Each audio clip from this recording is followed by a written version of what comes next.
like that. To think that all what they need is to hold power at all cost, holding power tenaciously. And I want to ask them, it's Fulani I'm directing word to now. I don't want to direct word to the whole of the Northerners, because it's only Fulani that are ruling them in that place. Since when they have been busy with this power hungry, holding power tenaciously, what has it done to them? What are that power they have been holding for a very long time? What has it brought to them? You want to locate headquarters of poverty in Nigeria, you send it in the north. Educationally, they are lag behind, in fact, like 1,000 miles behind. Economically, it doesn't help them. Infrastructurally, I don't know, I've not been to north, but people say they are enjoying good road network. But when you are enjoying good road network and insecurity disallow you, then all what you have on ground is nonsense. You build something today, Boko Haram come tomorrow, destroy it. That is nonsense. You build house, like Kurawa don't allow you to enjoy the house. What is the nonsense? So what are they crying for?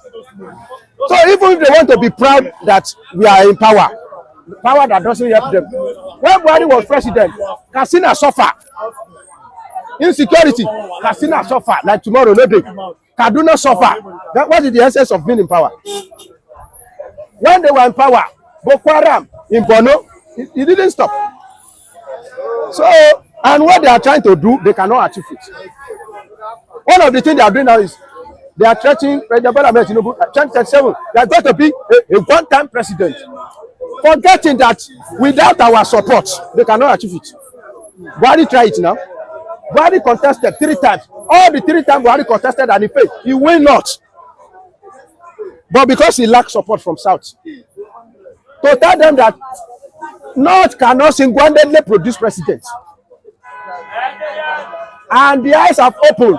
If they still see Kogi, Kwara, Benue, Plateau as their mumu don't do. They will not follow them mumu shifley again. They should take that one.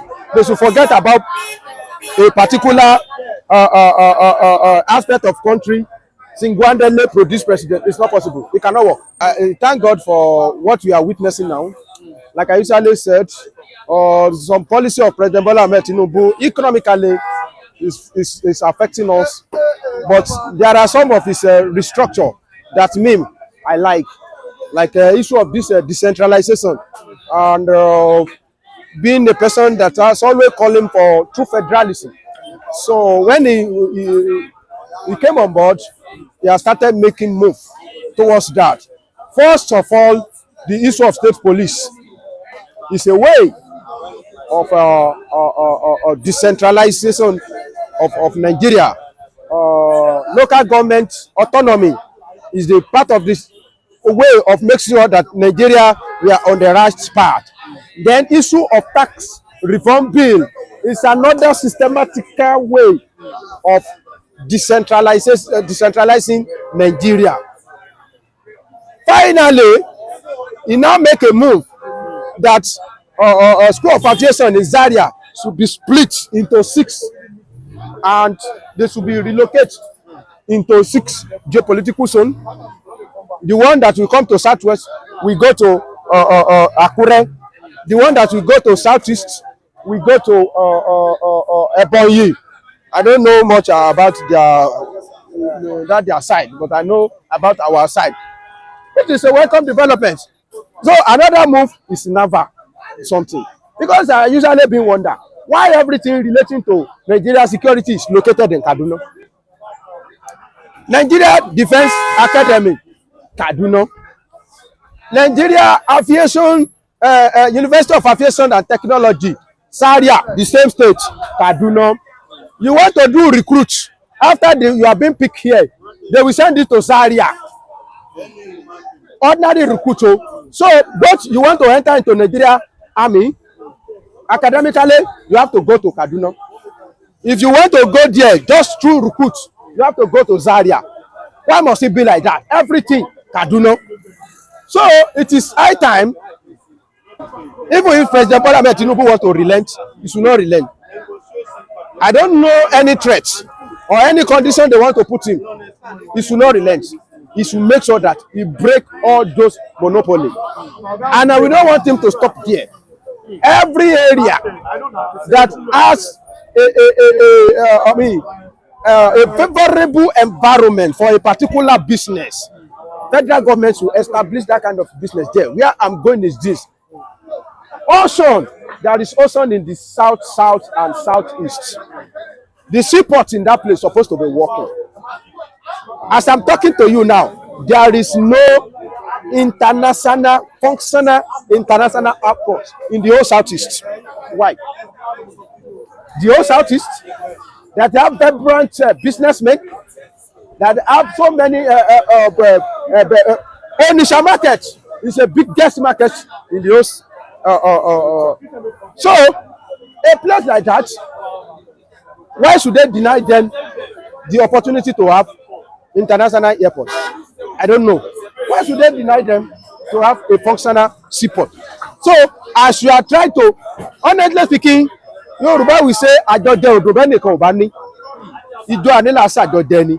Why will you be happy seeing your area develop, seeing another place being underdeveloped? What do you want to gain in that? Why will I derive joy in overfeeding myself and see my fellow human being hungry, and I will be feel happy? That is wickedness. It's something is uncalled for.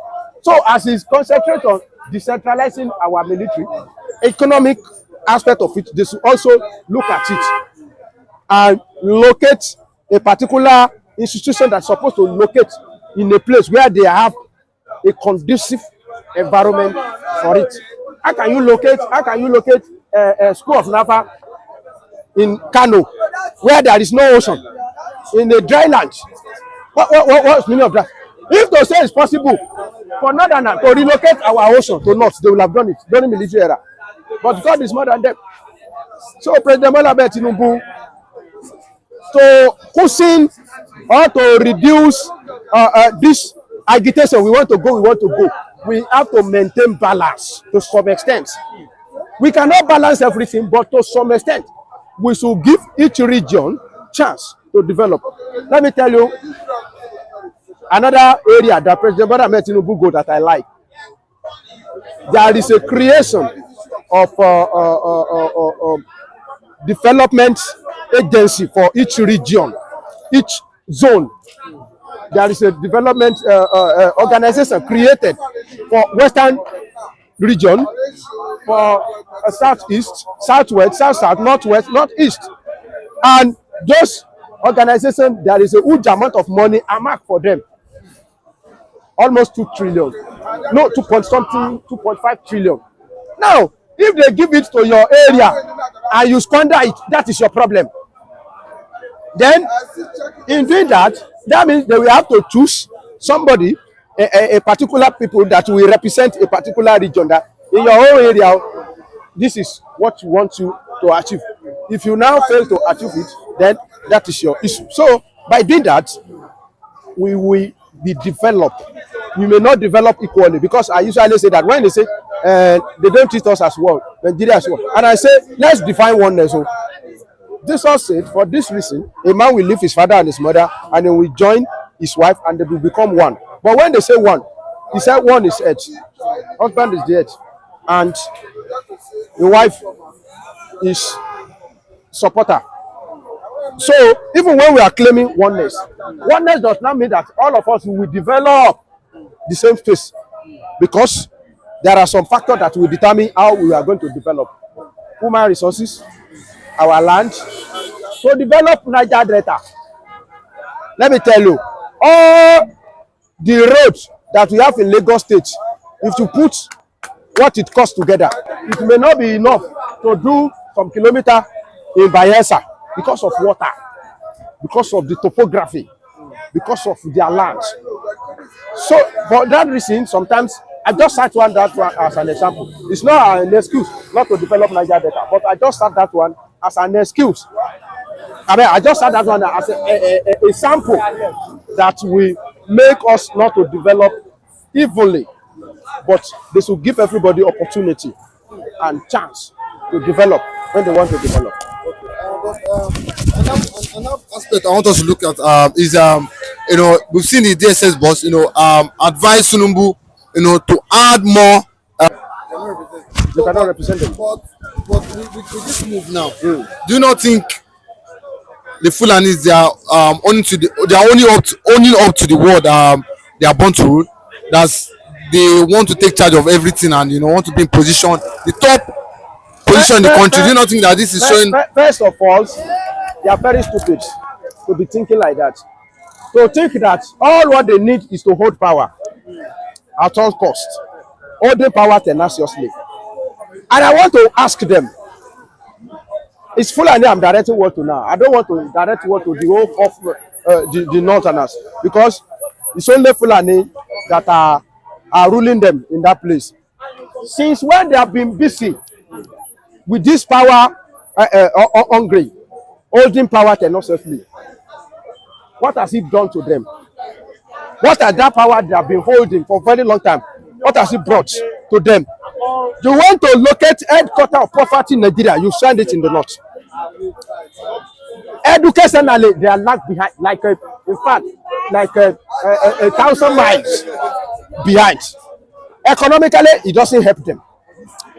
Infrastructurally, I don't know. I've not been to north, but people say they are enjoying good road network. But when you are enjoying good road network and insecurity disallow you, then all what you have on ground is nonsense. You build something today, Boko Haram come tomorrow, destroy it. That is nonsense. You build house, like Kurawa don't allow you to enjoy the house. What is the nonsense? So what are they crying for? So even if they want to be proud that we are in power, power that doesn't help them. When Buhari was president, Katsina suffer. Insecurity, Katsina suffer like tomorrow, no day. Kaduna suffer. What is the essence of being in power? When they were in power, Boko Haram in Borno, it didn't stop. So, and what they are trying to do, they cannot achieve it. One of the things they are doing now is they are threatening President Tinubu 2037. They are going to be a one-time president, forgetting that without our support, they cannot achieve it. Buhari try it now. Buhari contested 3 times. All the 3 times Buhari contested and he failed. He will not. But because he lacks support from South, to tell them that North cannot single-handedly produce presidents. And the eyes have opened. If they still see Kogi, Kwara, Benue, Plateau as their mumu don't do. They will not follow them mumushiply again. They should take that one. They should forget about a particular aspect of country. Single-handedly produce president. It's not possible. It cannot work. And the president of you and the friendlies, how do you expect them to act or to react or say something over the massacre, the killings in the east? But you see them reacting over what has happened in Borno. Is Borno people human being? Yes. But the Easterners are there humans. The UN have come out to react as regards the massacre in Borno State just recently, and a lot of Biafrans have come out and said this is bad. It shows that the UN are not ready to recognize Biafra as regards the killings. For years in the southeast, we've never heard the UN come out to talk about this. But anything happen in the northern part of Nigeria, we hear the UN come out to talk about it.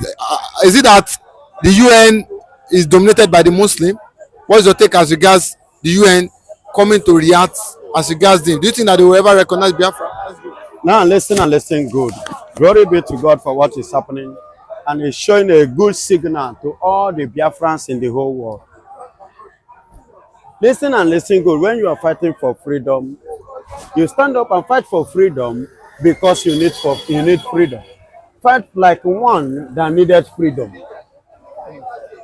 The massacre that took place in Borno State is what the United Nations is reacting upon. But massacres that have been going on in the east, they have not said anything. And this shows a good signal to the Eastern that you are your own or you are your own. The UN no send you, they don't care. Do you know what? Who is the president of the UN? Who is controlling UN? Who are the people managing UN? UN is comprises of the Islam. Out of 100, 70 to 75% of them were what? We are Fulanis. And the president of UN, the Fulanis. How do you expect them to act or to react or say something over the massacre, the killings in the East? But you see them reacting over what has happened in Borno. Is Borno people human being? Yes. But the Easterners are there human? No. Before the UN. Was it not the same UN who issued 6 months warning to Nigeria to release Mazi Nnamdi Kanu? You understand? By now, if UN is working seriously in accordance according to the law per se, Nigeria is supposed to be in a state whereby they will be facing serious what banned by the international bodies. Nigeria is supposed to be facing serious suspension from international bodies for not abiding by the warning or instructions that come from the UN. That is known as the United Nations, who are meant to stand for the integrity and the human rights of a person and a people, to defend it. This shows that the Easterners, it is the high time and the right time that everyone from the East, everyone as a Biafran, this is the high time you should stand up and unite. Let's pursue this thing and get it. Israel pursued their own. That is why Netanyahu said it. He said to UN, and that is why UN doesn't have respect where Netanyahu is today. Why? Because Netanyahu have seen it that the people you say I should look at or look upon are the group of the Fulanis, comprises of them, and they are not doing things the way it's supposed to. They are not following it the way it should. So why should I listen to them? Why should I take advice from them? Why are you referring me to them? Before me, as long as I am concerned, they don't exist. That is Netanyahu for you. And that is why whenever UN speaks to him, he doesn't pay attention. Because I could remember one time, Mazi Nnamdi Kanu even said that UN is no longer UN. And they are losing their respect and they are losing their value. Look at it. So you are talking so they can speak.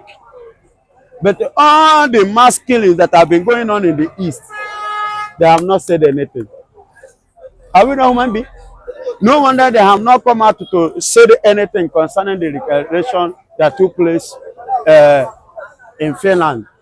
And the one that Ojukwu declared one time in 1967 up to date. They have not said anything in regards to that. So the Biafrans, I'm using this opportunity in diaspora, wherever you are watching, or you are going to watch, or you hear. It is high time you come in unity with your brother, with your sister. Let's fight and get our rights. If you are waiting or looking onto UN, UN are Fulanis. And they are Nigeria, and they can never give you what you want. Neither can they speak to your own favor. Stand up and fight and get your freedom by yourself. But a lot of people have come out and said that the UN consists of the Muslim nation, the Arabic people. So what's your take as regards? Do you think this is why they are not talking as regards the South East because they are Christian? I've said it before. Yes, I said it. They are Fulanis. So they are not saying anything, and you don't expect them to say anything. So they are dominated by Fulanis? Yeah, they are dominated by Fulanis. They are dominated by the Islam. How do you expect them to now speak? How do you expect them to talk? And for your information, let me tell you now, very soon now they will take over. They will take over England. As it's going now, they are going to take over England. There is in time to come, they will Islamize England, the British. They will Islamize them. And that's just it. So anybody from the southeast, anybody from the east, anybody from Biafra should stand up now. Do not wait for UN. And do not ask anything from UN. And don't request anything from UN. Neither you depend on them nor rely on them. There is no hope from them, for they are not ready to give you one. So stand up and fight for it. With God's grace and God's backup, we will get it.